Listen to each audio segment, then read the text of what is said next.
예, 비즈니스 애널리틱스 7주차 두 번째 강의 시작하도록 하겠습니다. 이제 립 SVM 실습을 통해서 SVM을 실제로 모형을 구축해보고 결과를 확인하는 실험을 해보려고 하는데요. 말씀드렸듯이 립 SVM은 무료로 배포되는 오픈소스 소프트웨어입니다. 자, 그런데 좀 한 가지 아쉬운 점이 있어요. 뭐냐면 지금 우리는 윈도우 환경에 익숙하잖아요. 그런데 이 립 SVM은 윈도우 환경으로 개발되어 있지는 않아요. 예, 그래서 예전 우리 그 MS-DOS 쓰시던 분들 아마 아시는 이 콘솔 환경에서만 실행이 가능하거든요. 그래서 유저 인터페이스가 아주 뭐 이렇게 사용자에게 프렌들리하지 않지만 그 점은 좀 양해를 해주시고 그러면 이제 콘솔 환경 호출해서 어떻게 이거 실험할 수 있는지를 스텝 바이 스텝 알려드리도록 하겠습니다. 자, 이 실험을 위해서는 자, 제가 이제 밖으로 나왔죠.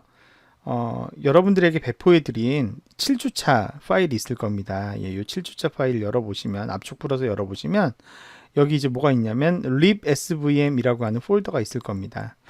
이 폴더를 이렇게 저처럼 바탕화면 이렇게 밑에다 놓거나 아주 복잡한 디렉토리에 놓고 시작을 하시면 이따가 콘솔에서 실행하실 때 굉장히 고역스러울 수 있어요. 그래서 이 libsvm 폴더를 마우스 오른쪽 버튼 눌러서 잘라내기 하거나 뭐 아니면 복사하시거나 하시면 되고요. 어디에 카피하시냐면 C 드라이브, 가급적이면 C 드라이브 밑에다가 바로 붙여넣기로 카피를 하시는 게 편해요. C 바로 밑에 붙여넣기.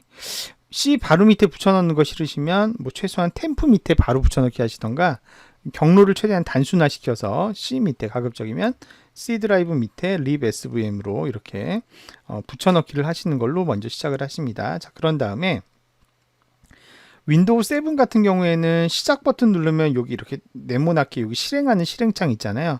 거길 누르시면 되고요. 윈도우 10 같은 경우에는 여기 이렇게 돋보기 같이 생긴 거 검색을 클릭을 합니다. 검색을 클릭해서 이제 앱 검색을 하시는데 우리가 콘솔을 틀려면 cmd 이게 이제 명령 프롬프트 앱이에요. cmd 명령 프롬프트 앱 요거 이제 트셔도 되고 아니면은 시작 버튼 눌러서 여기 쭉 내려가다 보시면 윈도우즈 보조 프로그램이 아니고 예, 윈도우즈 시스템인가? 예, 시스템. 윈도우즈 시스템이나 보조 프로그램 여기 폴더에 보시면 여기 이렇게 명령 프롬프트라고 있습니다. 요거 실행시키셔도 됩니다. 예, 아니면 요거 아까 한 것처럼 cmd 이렇게 해서 예, 엔터 치고 요 명령 프롬프트 실행하시면 되죠. 엔터 이렇게 하면 자, 여기 지금 보이시나요? 창? 예, 이렇게 예, 요게 이제 예, 일단 최대한 키우는 게 요 정도 되겠습니다. 자, 마이크로소프트 윈도우즈 버전 10 이렇게 해서 커서가 깜빡깜빡입니다. 조금 연식이 되신 분들은 이거 이제 도스 명령어를 기억을 하셔가지고 조작을 하실 수 있을 텐데 그러지 못한 분들은 잘 보시고 좀 배우셔야 될 것 같아요. 도스 명령어 중에 이게 지금 폴더가 C 밑에 users 밑에 유저 밑에 있잖아요. 여러분들은 약간 이름이 다를 수 있겠습니다. 근데 이제 저희는 아까 기억하시겠지만 어디에 이걸 카피했냐면 C 드라이브 밑에 libsvm 밑에다가 쭉 카피를 했죠. 이 도스 명령어에서 한 디렉토리 위로 올라가는 명령어가 cd, 이게 change 디렉토리의 줄임말이에요. cd 점점 이렇게 치면 엔터를 땅 치면 아까는 C 밑에 users 밑에 유저에 있었는데 여기서 한 단계 위로 올라갑니다.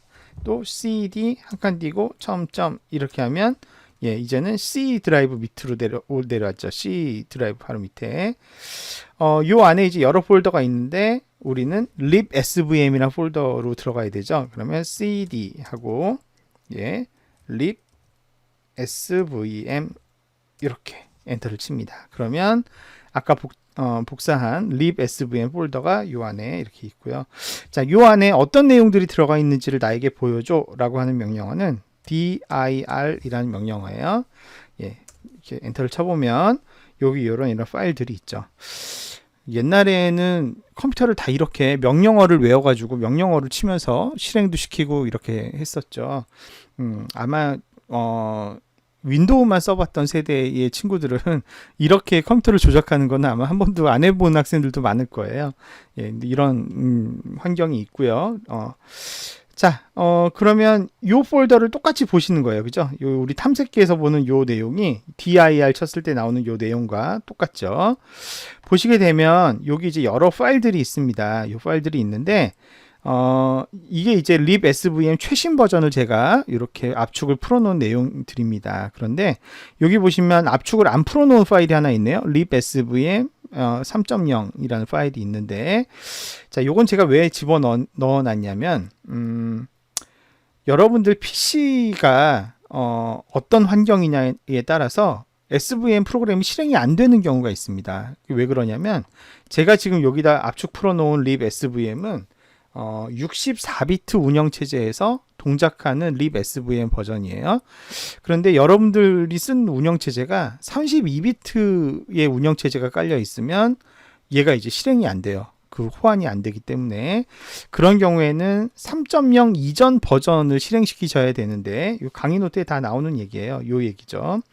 64비트 운영체제에서는 요 최신 버전 제가 지금 드린 그게 실행이 가능한데 32비트 버전에서는 3.0 이전만 실행이 가능해요. 그래서 원래 요 링크 따라가서 3.0 버전을 다운받아야 되는데 제가 미리 다운로드 받아놓은 게 요 파일입니다. libsvm 3.0.zip. 그래서 나는 실행이 안 된다. 뭔가 뭐 충돌이 나는 것 같다 그러면 요걸 압축 푸셔가지고 실행시키시면 똑같은 결과를 얻을 수 있다라는 거를 안내를 드리는 겁니다. 자, 내 운영체제가 뭐 32비트인지 64비트인지는 어떻게 하느냐? 여러분 바탕 화면에 보면 내 PC라는 아이콘 있잖아요. 요거 선택해서 마우스 오른쪽 버튼 눌러서 속성 이렇게 눌러보면 제어판의 시스템 및 보안의 시스템 이렇게 내려와도 되네요. 이렇게 보면 여기 이렇게 내 시스템에 대한 정보가 나오는데 자, 여기 보시면 시스템 종류에 뭐라고 돼 있어요? 64비트 운영체제 이렇게 돼 있어요. 제 PC는 64비트가 깔려 있는 거죠. 그러니까 그냥 여기 있는 프로그램을 바로 실행시키셔도 되는 거죠.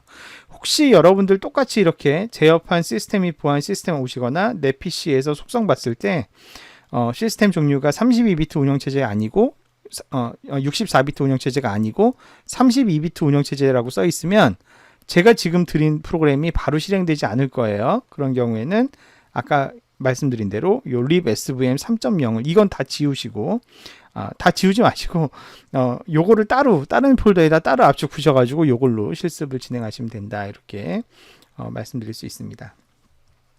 자, 여기 보면 momo.exe 확장자가 exe인 파일들이 여러 개가 있는데요. 이런 것들이 이제 실행 가능한 파일들입니다.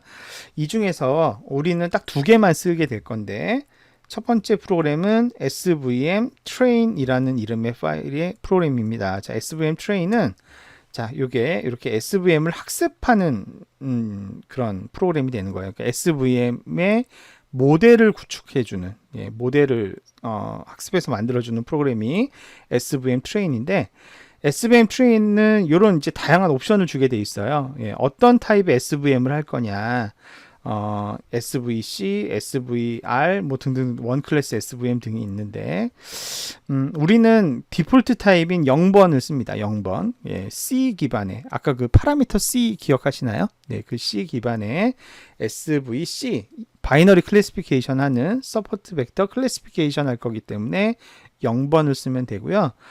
나중에 여러분들이 SVM에 더 관심이 많이 생겨서 더 깊게 공부하시게 되면은 SVM으로 리그레션도 할 수가 있어요. SVM으로 어떤 값을 예측하는 것도 가능한데 그때는 SVR이라는 걸 써야 돼요. 서포트 벡터 리그레션. 그때는 요 3번 옵션이나 4번 옵션 써도 되죠. 어쨌거나 이런 옵션도 줄 수 있고 커널, 아까 커널이 여러 개가 있다고 했는데 그 중에서 가장 많이 사용한다는 리니어, 폴리노미알, 가우시안 RBF 뭐 이런 것들도 있고요. 네, 그 다음에 폴리노미알 쓸 경우에는 여기 디그리라는 게 있잖아요. 그래서 이 디그리의 값을 얼마를 줄 건지, RBF의 경우에는 여기 감마라는 값이 있는데 이 감마 값을 얼마를 줄 건지 이런 것들이 줄 수 있고, 그 다음에 뭐 코에피션트 C 줄 수 있고, 그 다음에 커널 함수에 요 코이프 0 제로 값 요거를 내가 폴리노미알에서 요 바이어스 값 주고 싶으면은 뭐 줄지 말지도 줄 수 있고 뭐 이런 것들이 이제 쭉 옵션으로 있습니다. 예, 쭉 옵션으로 있고요.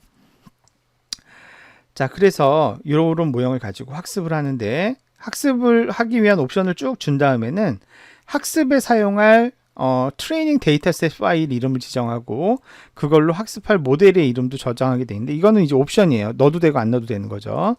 SVM에서 학습을 하려면 학습용 데이터셋을 여기 이제 파일 이름을 지정해 줘야 됩니다. 자, 그런데 제가 실습을 위해서 미리 학습용 데이터셋을 준비를 해 왔습니다. 그게 뭐냐면 여기 있는 svm_t라고 하는 파일이에요. 자, svm_t를 제가 여기 그 메모장 같은 걸로 한번 아이고 예, 이상한 게 들어왔네. 예, 마우스 눌러서 예, 이걸로 예, 이렇게 그 메모장 프로그램 같은 걸로 한번 열어보겠습니다. 자, 이렇게 생겼는데요. 자, 이 SVM은 데이터를 되게 까다롭게 받아요. lib SVM의 뭐 불편한 단점 중에 하나라면 하나인데 어떻게 구성이 되어 있냐면 이렇게 되어 있어요. 제일 앞에 종속 변수가 나옵니다. 네가 예측하려고 하는 게 뭔지 1인지 0인지. 그래서 보시면은 요 데이터는 앞에 1이 이렇게 쭉 나오고 뒤에 가면 0이 쭉 나오고 예, 이렇게 돼 있죠. 요 데이터 그거예요. 우리 계속 실습하고 있는 그 다이어트 상품 구매할지 안 할지 여부 그 470건의 학습 데이터 되어 있는 예, 118건 검증 데이터 되어 있는 그 588건의 데이터 그 데이터인데요. 보시면은 제일 앞에 종속 변수가 나오고요. 산다 안 산다 종속 변수가 나오고 그 다음에 이제 변수를 어떻게 알려줘야 되냐면 1번 변수의 값은 이거다. 2번 변수의 값은 이거다. 3번 변수의 값은 이거다. 4번 변수의 값 이런 식으로 변수 값을 알려줘야 돼요. 굉장히 복잡하죠. 그렇죠? 이렇게 데이터를 만드는 거가 쉽지 않겠죠. 그죠? 네. 그런데 이 데이터를 쉽게 만드는 방법을 제가 또 준비를 해 놓은 게 있습니다. 그거는 이따가 알려드리고 어쨌거나 데이터를 이렇게 준비를 해놔야 돼요. 이런 데이터만 얘가 취급을 해줘요. 자, 그래서 저는 이제 학습용 데이터는 이렇게 학습용 모델로 이렇게 준비를 해놨고요. 자, 그 다음에 이제 검증용 데이터는 svm_v라고 해서 총 118건의 데이터에 대해서 아까랑 똑같은 모양으로 이렇게 또 딱 준비를 해놨어요. 이쁘게 118건 이렇게 쫙 준비를 해놨죠. 8개의 독립변수 가지고 종속변수 앞에 1인지 0인지 예측하는 그런 데이터를 준비를 해놨습니다. 자, 요걸 가지고 SVM 트레인으로 학습을 시키고 예, 그 다음에 이제 예측을 하는 건데요. 자, SVM 트레인 옵션이 이렇게 돼 있다고 했잖아요. 자, 같이 한번 학습을 한번 시켜보겠습니다. SVM 빼기 트레인. 자, 옵션을 넣어야 되는데 SVM 타입은 굳이 줄 필요가 없다 그랬죠. 우리는 디폴트 값 0번 그대로 쓸 거니까 이건 줄 필요가 없고. 자, 커널 함수는 한번 지정해 봅시다. 무슨 커널 해볼까요? 네, 여러 커널이 있는데 일반적으로 많이 쓰는 게 뭐 폴리노미알이나 아니면은 뭐 IBF 함수인데 IBF를 제일 많이 써요. 사실은 성능이 뛰어나서. 그런데 우리는 그냥 폴리노미알 한번 해보겠습니다. 빼기 t. 네, 그러면 폴리노미알 줄 거면은 뭘 줘야 돼요? 1을 줘야죠. 1. 네. 폴리노미알 함수다. 그러면 디그리 값을 줘야 돼요. 몇 제곱 할 거냐? 예, 우리 뭐 적당하게 2제곱 한번 해볼까요? 2제곱 한번 해달라 이렇게 하고요. 자, 그 다음에 값을 또 뭘 줘야 되죠? C 값 줘야 된다 했죠. 코스트 값. 예, C 값. 이거를 큰 값을 주면은 아주 타이트하게 코스트를 고려하고요. 그러니까 저기 그 오블류 케이스를 페널티를 주고 이 값을 작게 주면은 좀 느슨하게 한다고 했으니까 뭐 대충 뭐 정답이 없습니다. 이것도 한 20 정도 한번 줘보겠습니다. 20 정도 한번 줘보고요. 자, 그 다음에 이제 옵션이 다 끝나고 나면 데이터셋 파일을 지정하게 돼 있으니까 제가 svm_t라는 이름의 학습용 데이터를 이렇게 지정을 해보겠습니다. 자, 엔터 쳐볼게요. 엔터 탁 치면은 벌써 학습이 끝난 거예요. 예, 엄청 빠르죠. 예, 엄청 빠릅니다. 쑥 이렇게 들어가게 됩니다. 자, 학습이 끝나고 나면 보시면 여기 이렇게 svm_t.model이라는 파일이 생성되는데 이 파일을 또 텍스트 파일로 이렇게 열어보면 자, 너는 커널 타입은 폴리노미알이고 디그리는 2였고 감마 값은 이렇게 적용됐고 클래스의 개수는 2개고 토탈 SV는 서포트 벡터를 제가 아까 학습용 샘플로 400 몇 건 넣었는데 이게 지금 데이터가 딱 이렇게 나눠 떨어지지 않나 봐요. 서포트 벡터가 무려 342건의 데이터가 지금 서포트 벡터로 선정이 됐고 그 서포트 벡터에 대한 정보가 밑에 이렇게 쫙 나오는 겁니다. 자, 이렇게 얘가 이렇게 학습을 했다는 거예요. 자, 그러면 이렇게 학습된 결과를 가지고 실제 예측은 그럼 어떻게 나오는지를 어떻게 하느냐. 실제 이 학습된 모델로 예측을 적용해 보려면 SVM 빼기 predict라는 프로그램을 틀어야 돼요. SVM predict. 자, 그러면 그냥 엔터 치면은 이렇게 또 사용 방법을 알려줍니다. SVM predict는 SVM 빼기 predict 한 다음에 첫 번째는 옵션 넣는데 옵션은 특별히 넣을 게 없습니다. 우리 배운 게 없어서 특별히 넣을 거 없고요. 옵션 따로 넣을 거 없이 테스트할 데이터 파일. 우리 이제 학습용 데이터로 학습시켰으니까 학습용 데이터 그 자체에 대해서는 얼마나 정확하게 맞추는지 알고 싶으면 SVM 언더바 t를 다시 한번 적용해 봐야 되겠죠. 예측하는 용도로 SVM 언더바 t 적용해 보고 모델 파일은 뭐였죠? SVM 언더바 t 모델. 아까 보시면 모델 이름은 학습용 데이터 .모델이라는 파일로 생성이 된 걸 알 수 있어요. 그래서 여기 보시는 것처럼 SVM 언더바 t 한 칸 띄고 SVM 언더바 t 모델 이렇게 이제 했고요. 자, 그 다음에 결과값을 어디다 저장할 거냐 이렇게 이제 물어보는데 결과값은 tout.text에다 저장해라 이렇게 입력해 보겠습니다. 자, 엔터. 아이고. 네, 제가 실수했죠. SVM t 모델인데 V라고 했네요. 자, 죄송합니다. 자, SVM predict 다시 할게요. SVM 언더바 t, SVM 언더바 t 모델, 그 다음에 tout.text.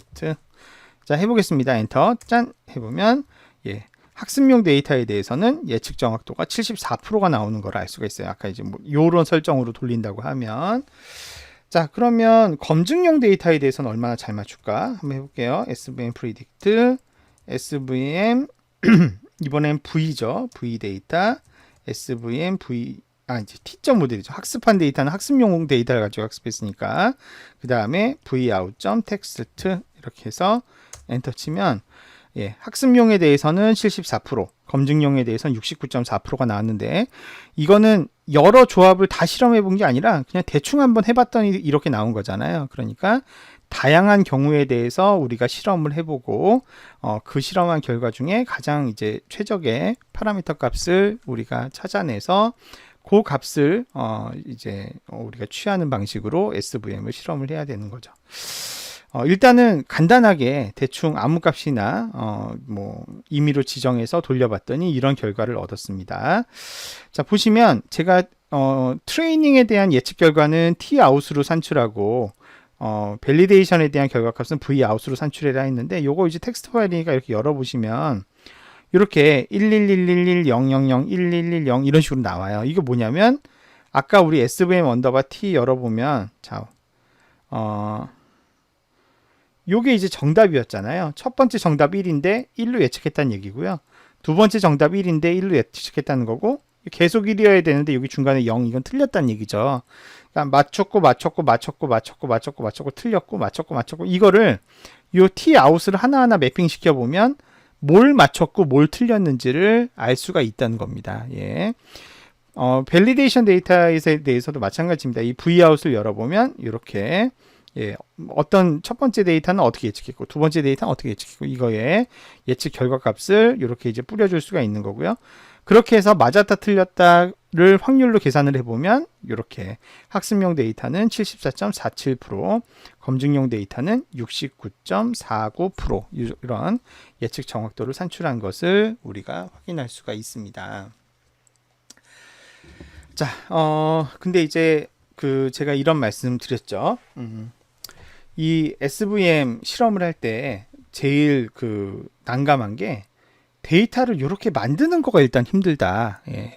여러분들도 이제 여러분들이 각자 갖고 있는 데이터 가지고 이거 이제 만들어 보셔야 될 텐데 아니면 지난번에 제가 배포해드린 과제 수행하라고 배포해드린 bankruptcy.xlsx를 이런 형태로 바꿔야 될 텐데 이거 바꾸는 게 쉬운 일이 아닐 거잖아요. 예, 그래서 제가 여러분들에게 선물을 몇 가지 준비를 했습니다.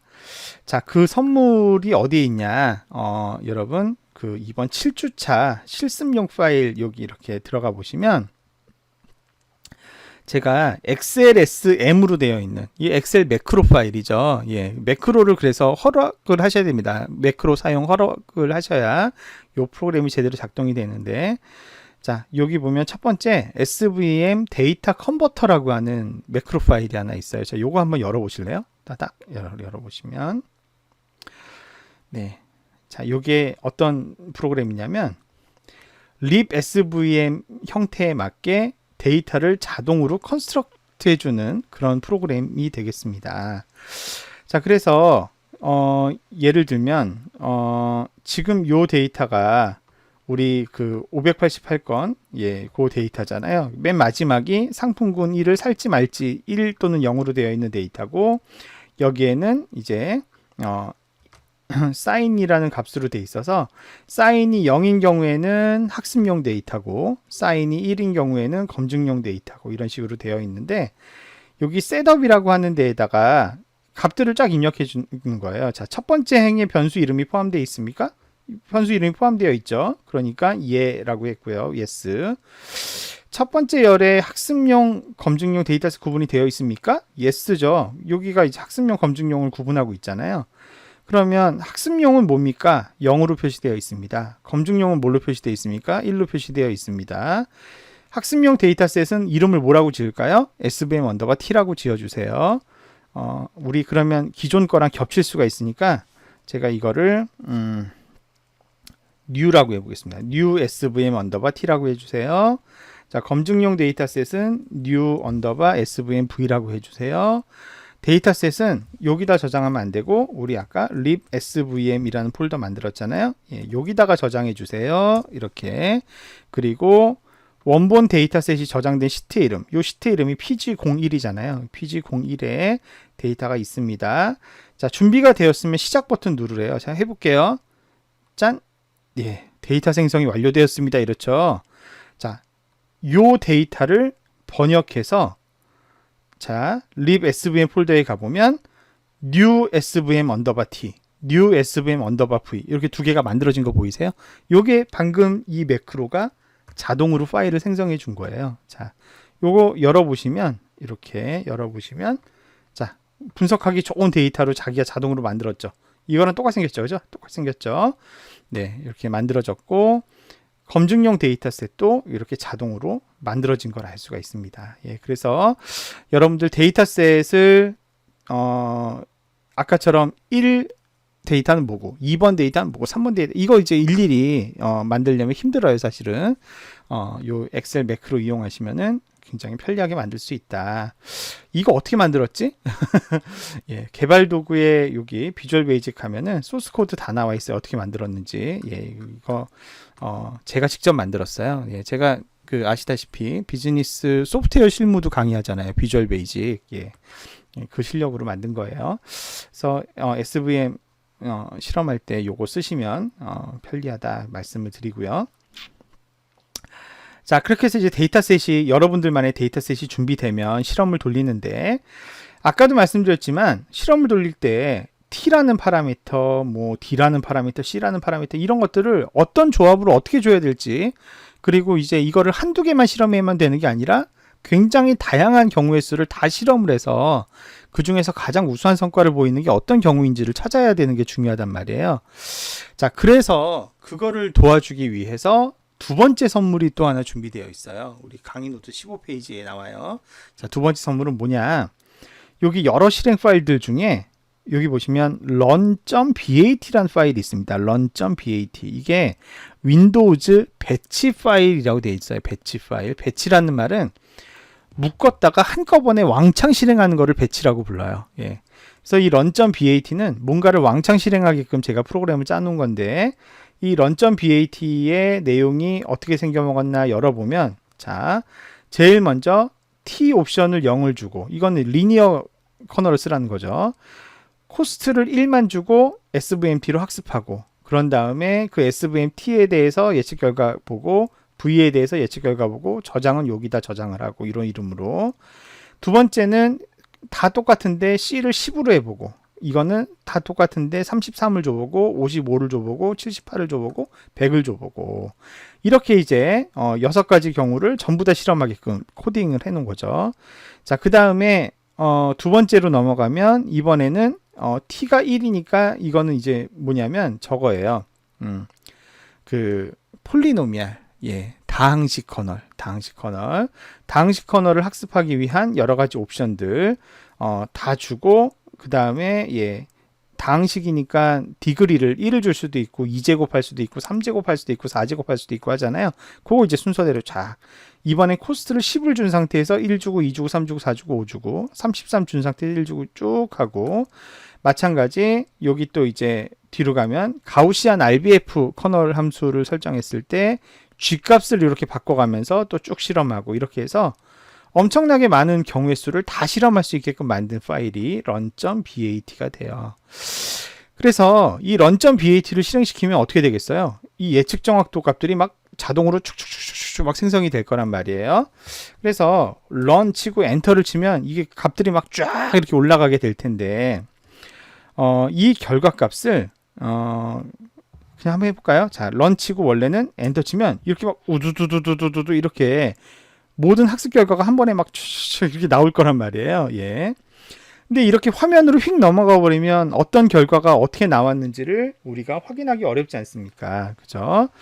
그래서 그냥 런 치고 엔터 치지 마시고 이렇게 하라는 겁니다. 런 하시고 자, 보세요. 런 하고 바로 엔터 치지 마시고 이렇게 예, 요게 이제 부등호잖아요. 부등호 이렇게 한번 치시고 result.txt 이렇게 실행을 시키세요. 이렇게. 그러면 이건 무슨 얘기냐면 run이라는 배치 파일을 실행하되 이렇게 텍스트로 결과값들이 나오면 그 결과값들을 죄다 어디에 보내라? result.txt에다가 텍스트 파일로 저장해라 이런 의미가 됩니다. 자, 그래서 엔터를 땅 치잖아요. 아무런 반응이 없죠. 예, 반응이 없는 게 아니라 아까 방금 보셨던 그 연산을 지금 똑같이 하고 있는 거예요. 얘가 똑같이 막 하고 있는데 그 결과들을 텍스트 파일 어디에? result.txt에다가 몽땅 저장을 한 거죠. 자, 그러면 이제는 libsvm에 가보면 이렇게 학습된 결과들이 쫙 생성되어 있고 이제는 result.txt가 이렇게 생성이 되어 있는 걸 알 수 있어요. 요거를 더블 클릭해서 열어보면 아, 이렇게 설정했을 때는 72%, 66%구나. 이렇게 설정했을 때는 75%, 70%구나. 이걸 이제 다 알 수가 있는 거죠. 자, 그래서 모든 경우에 대한 실험을 다 돌려보고 싶으면 간단하게 뭐만 쓰면 된다? 제가 이미 만들어 놓은 run.bat를 실행시키시면 결과를 잘 알 수 있다.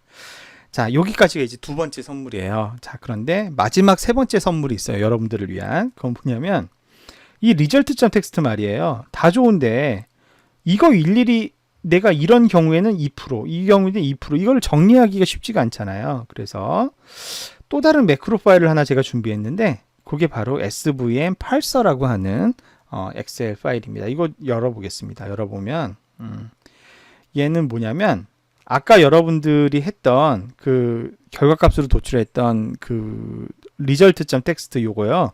요거를 결과를 해석해주는 파일이에요. 자, 어떻게 쓰는 거냐면 여기에 parser라는 폴더가 있습니다. parser라는 시트가 있습니다. 여기에 A열에 지금 뭐가 막 들어가 있는데 이거를 딜리트 버튼 눌러서 지우세요. 기존 거를 딜리트 눌러서 지우시고 자, 그 다음에 A1에다가 커서 둔 다음에 자, 요 텍스트 편집에 가서 전체 선택, 모두 선택, 컨트롤 A 그 다음에 편집에 가서 복사, 컨트롤 C 그 다음에 그냥 여기 A1 여기 parser에 여기 A1에다가 컨트롤 V 눌러서 붙여넣기 하면 텍스트를 일단은 실험 결과가 쫙 분석이 돼요. 자, 그 상태에서 다시 리절트 탭으로 옮겨옵니다. 그 다음에 요거 버튼만 누르시면 돼요. 자, 눌러볼게요. 파싱 시작.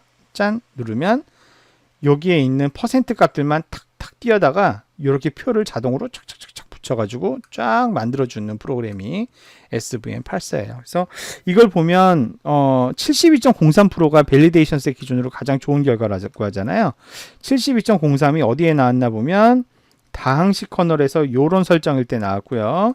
그 다음에 여기일 때는 굉장히 높네요. 그죠? 여기 예, 전부 다 72% 이렇게 나오게 되고요. 72.03이 많이 나왔네요. 예, 여기도 72.03. 네, 근데 이거보다 더 잘 나온 케이스는 없네요. 그죠? 네. 네. 72.03. 예, 가우시안 RBF에서도 이런 경우에 이제 가장 우수한 결과가 나온 걸 알 수 있고요. 이 중에서 트레이닝이 가장 잘 나온 경우가 보면 여기 뭐 83.62, 뭐 여기 이제 가장 잘 나온 거니까 예를 들면은 요거를 이제 최적의 결과값으로 이렇게 뽑을 수도 있겠습니다. 자, 이렇게 보면 어떻습니까? 우리 지금 이 같은 데이터 가지고 여러 번 실험을 돌려봤는데 72.03이면은 아무튼 우리가 기억하기로는 가장 우수한 예측 정확도를 보인 결과값 중에 하나가 SVM이라는 걸 알 수가 있죠. 이렇게 SVM 그 지난번에 신경망에서 나왔던 결과랑 비교를 해봐도 더 뛰어나거나 절대 부족하지 않은 그런 결과가 나오고 있죠. 그래서 이 SVM은 뭐 이렇게 예측 정확도도 높으면서 실행 속도도 빠르면서 파라미터도 별로 고려하지 않으면서 이런 등등의 장점이 많기 때문에 현존하는 가장 우수한 분류 예측 기법, 특히 이 분류에 있어서 강점이 있는 그런 기법이다라는 거 알려드렸습니다. 예, 립 SVM이 공짜라서 좋기는 한데 인터페이스도 그렇고 많이 힘들죠. 많이 복잡하죠. 그래도 제가 여러분들하고 공유해드리는 이런 이제 매크로 파일들 가지고 쓰시고 또 run.bat 같은 프로그램들 run.bat를 쓰시기 위해서는 근데 데이터의 이름을 반드시 학습용 데이터의 경우에는 svm_t로 이름을 지으셔야 되고 검증용 데이터의 경우에는 svm_v로 이름을 지으셔야만 run.bat가 제대로 작동된다는 것도 헷갈리시면 안 되겠습니다. 그것도 기억을 해 두시면 좋겠습니다. 자, 이렇게 해서 저희 립 SVM의 활용 방법까지 쭉 살펴봤습니다.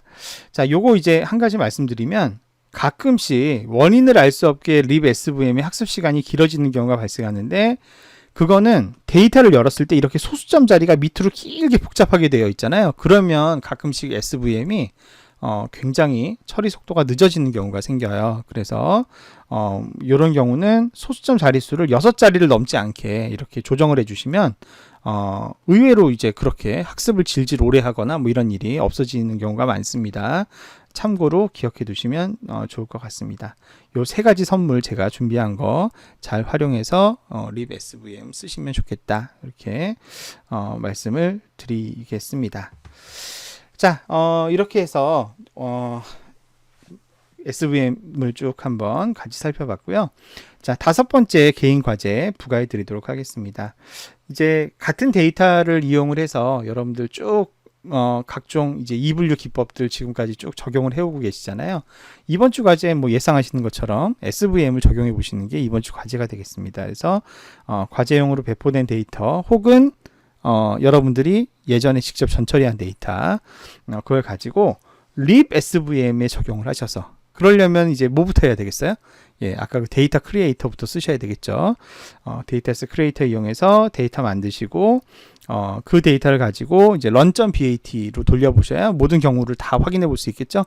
예, run.bat를 적용해서 결과값을 result.txt로 저장하시고 그거를 다시 svm parser를 이용해서 어떤 경우에 몇 프로가 나오는지를 쫙 분석을 해서 그 내용들을 종합적으로 보고서로 정리해서 결과값을 해석하는 그런 내용으로 과제를 정리해서 다음 주까지 제출을 하시면 되겠다. 이렇게 말씀을 드리겠습니다. 자, 뒤에 있는 강의가 조금 내용이 남아 있는데요. 계속해서 진행을 해보도록 하겠습니다.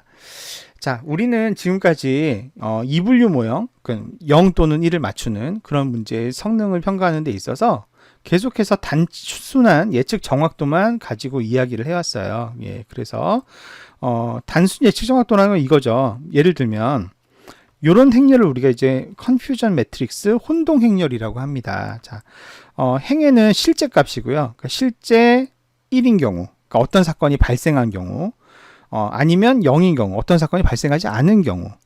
근데 이제 그거를 예측을 할 때 실제로 발생했는데 발생했다고 예측할 수도 있지만 발생 안 했다고 잘못 예측할 수도 있고요. 실제로 발생 안 했는데 발생했다고 잘못 예측하거나 아니면 발생 안 한 걸 안 했다고 예측할 수도 있겠죠. 그래서 각각의 경우에 대한 빈도수를 하나 이제 1을 1로 예측한 걸 A라고 하고 1을 0으로 잘못 예측한 걸 B라고 하고 0을 1로 잘못 예측한 걸 C라고 하고 0을 0으로 예측한 빈도의 수를 D라고 했을 때 단순 예측 정확도는 전체 분의 1을 1로 예측한 A와 0을 0으로 예측한 D의 합을 분자로 해서 나눠준 게 일반적으로 우리가 계속 얘기하는 히트레이쇼 단순 예측 정확도예요. 그런데 이것만 볼 수 있는 게 아니라 사실은 일종 오류라는 거를 따로 볼 수 있죠. 일종 오류는 뭐냐면 귀무가설이 참인데 잘못해서 기각시킨 경우를 일종 오류라고 합니다. 여러분 우리가 누누이 얘기하지만 귀무가설이 뭔가요? 귀무가설. 귀무가설은 우리가 알고 싶은 거는 어떤 사건이 발생했는지를 알고 싶잖아요. 그런데 그거를 대립가설로 놓는다 그랬어요? 귀무가설로 놓는다 그랬어요? 예, 우리는 발생한 거를 알고 싶으면 발생했다는 거는 대립가설로 놓고 그거에 반대되는 상황을 귀무가설로 놔서 귀무가설을 기각시키는 방향으로 실제 사건이 발생했는지 안 했는지를 본다고 했잖아요. 그러니까 귀무가설이 참이다라는 얘기는 뭐냐면 실제로는 사건이 발생했다 안 했다? 안 했다는 거죠. 그죠? 안 했다. 실제로는 0인 거예요. 발생하지 않은 네거티브인데 실제로는 네거티브인 거를 뭘로 잘못 예측한 거예요? 기각해버렸으니까 실제로 발생했나 보네 라고 잘못 예측한 경우, 그죠? 실제로는 네거티브인데 0인데 1로 잘못 예측한 경우가 타입 1 에러예요. 타입 1 에러. 파서티브라고 예측했는데 맞췄어요? 틀렸어요? 틀렸죠. false죠. false. 그래서 이걸 false positive라고 해요. 자, 요거는 실제로 0인 경우에는 전부 다 따진다면 C 플러스 D잖아요. 그죠? C 플러스 D인데 그 중에서 C로 잘못 예측한 확률, 이게 1종 오류가 되죠. 요것도 이제 하나의 지표가 될 수 있고요. 2종 오류는 반대로 귀무가설이 거짓인데 이것을 채택하는 경우를 말해요. 귀무가설이 거짓이라는 건 뭐예요? 실제 발생했다는 거죠. 발생했는데 그러면 파지티브로 예측해야 되는데 뭘로 예측한 거예요? 네거티브라고 예측한 거죠. false로 잘못 네거티브로 예측한 false 네거티브 케이스가 됩니다. 이거는 실제 1이니까 전체는 A 플러스 B인데 그 중에서 B가 발생한 경우가 false 네거티브 케이스이기 때문에 이거는 이제 우리가 2종 오류다 이렇게 부르게 되는 것이죠. 그래서 이런 단순 예측 정확도 말고 1종 오류, 2종 오류도 모형의 성능을 평가하는 하나의 지표가 될 수 있고요. 근데 1종 오류, 2종 오류는 일반적으로 잘 쓰지 않아요. 그거보다 훨씬 더 중요하게 다뤄지는 성능 지표는 여기 나와 있는 프리시전과 리콜입니다. 프리시전과 리콜. 자, 우리가 관심 있는 거는 사실은 요걸 이제 관심 있어 하죠. 예, 우리는 1을 정확하게 맞추고 싶은 거를 관심이 있죠. 그런데 이 프리시전은 얼마나 정확하냐, 정밀하냐 이런 걸 우리가 영어로 프리시전이라고 하잖아요. 그래서 이 프리시전 정의가 어떻게 되냐면 네가 1로 예측한 것 중에 정확하게 맞춘 거는 몇 프로나 되는 거니? 그러니까 우리는 지금 1로 예측한 거에 관심이 많은데 네가 1로 예측한 표본 중에 실제로 1인 거는 몇 프로나 되는 거지? 라고 하는 게 프리시전의 정의예요. 그러니까 예측이 1인 경우, 그러면 예측을 1로 한 경우는 전체 빈도수가 뭐예요? A 더하기 C죠. 그 중에서 실제로도 1인 경우는 A죠. 예, 그래서 A 더하기 C분의 A를 우리가 정밀도로 정의를 합니다. 반면 리콜은 1로 예측을 한 게 아니라 실제가 1인 값들이에요. 실제가. 예, 그러니까 리콜이라는 게 뭐예요? 원래 회상해내다, 다시 재현해내다 이거잖아요. 그러니까 실제로 1인 애들을 모형이 얼마나 많이 정확하게 재현해냈냐의 비율인 거죠. 실제로 1인 거는 A 더하기 B인데 이 A 더하기 B 중에서 예측 모델이 얼마나 1로 잘 잡아냈냐, 얼마나 많이 리콜해냈냐, 제대로 불러냈냐 한 거니까 A죠. 그죠? 그래서 A 더하기 B분의 A를 우리가 리콜이라고 합니다. 근데 요 둘 사이에는 잘 생각해 보시면 트레이드 오프 관계가 있어요. 예, 그게 무슨 얘기냐? 자, 한번 예를 들어서 잘 생각해 보시면 됩니다. 우리가 로지스틱 회계 모형이나 인공신경망이나 이런 모델을 쓰면 0 또는 1이 나오는 게 아니라 0에서 1 사이의 값을 제공해 주죠. 그죠? 0에서 1 사이의 값을 제공해 주면 우리는 어떻게 그걸 판단합니까? 0.5를 기준으로 해서 0.5보다 크면 1로 판단하고 0.5보다 작으면 0으로 판단하죠. 예, 일반적으로 그렇게 판단하죠.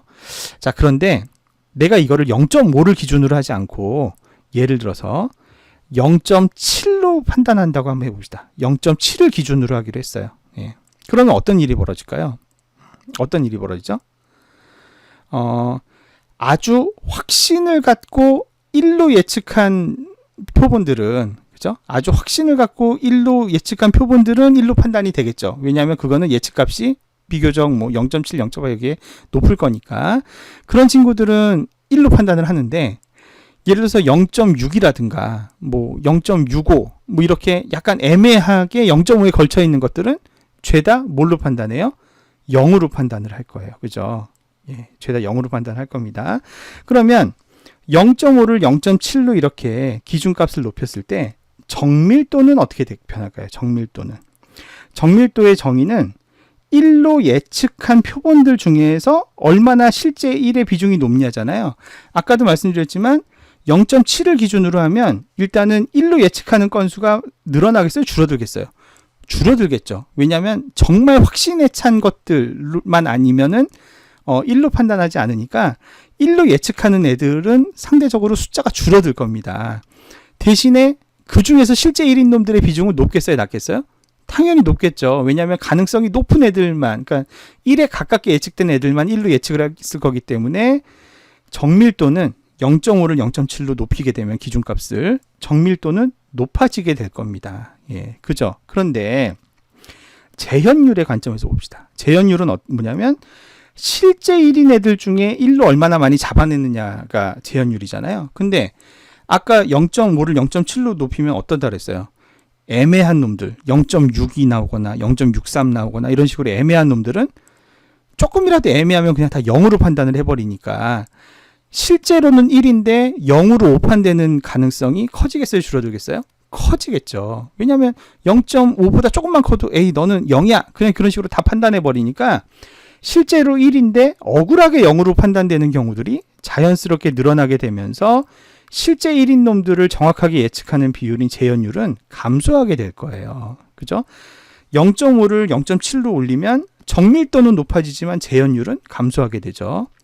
거꾸로 이 0.5 기준값을 0.3으로 낮췄다고 생각해 봅시다. 그 얘기는 무슨 얘기냐면 뭐 0.4거나 뭐 0.35거나 이렇게 아무튼 0에 가깝지만 않으면 무조건 그거 1이야 이렇게 판단해 버리겠다는 뜻이잖아요. 기준값을 0.3을 쓴다고 하는 얘기는.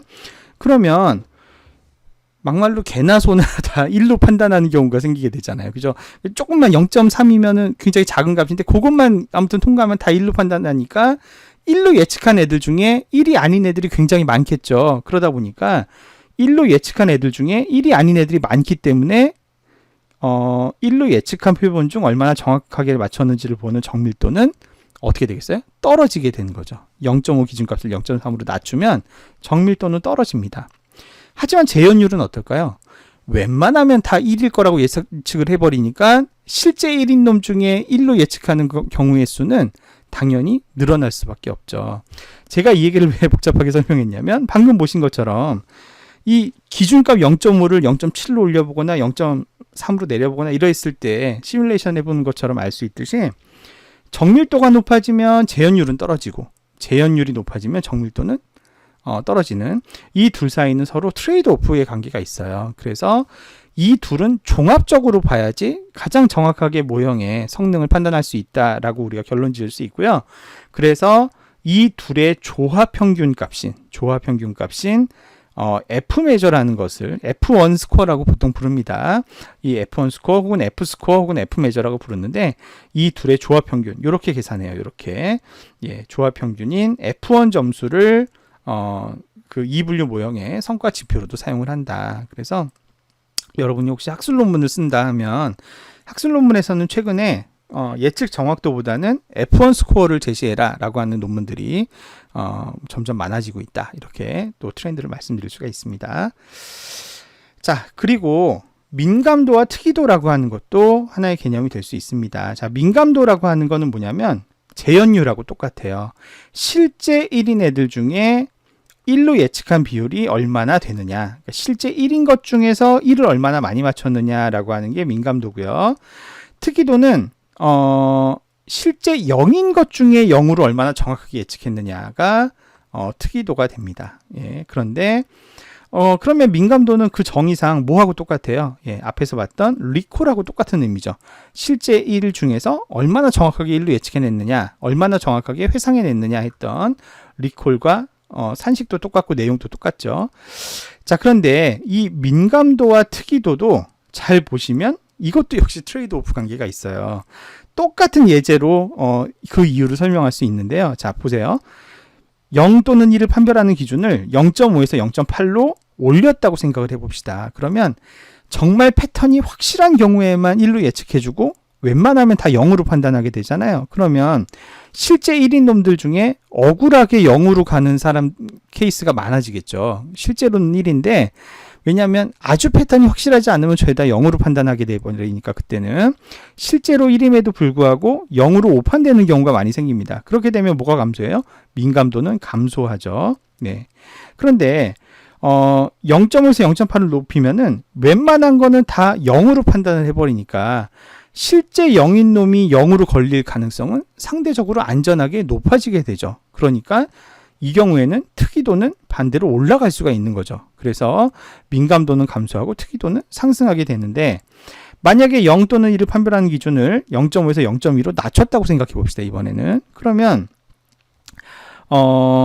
웬만하면은 다 1로 판단하니까 실제 1인 놈이 1로 예측될 가능성은 그만큼 높아지죠. 왜냐하면 웬만하면 다 1로 판단해 줬기 때문에 실제 1인 놈이 1로 걸릴 가능성은 당연히 높아지게 되죠.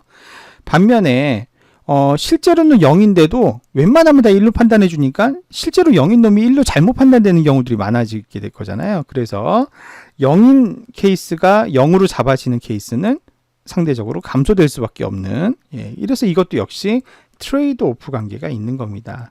근데 종합적인 관점에서 보면 어때요? 마치 이거를 우리가 조합 평균을 내서 둘 다 높은 모델을 취하려고 했던 것처럼 이거 역시 한쪽이 올라가면 한쪽이 떨어지지만 같은 값이면 어떤 게 좋은 거예요?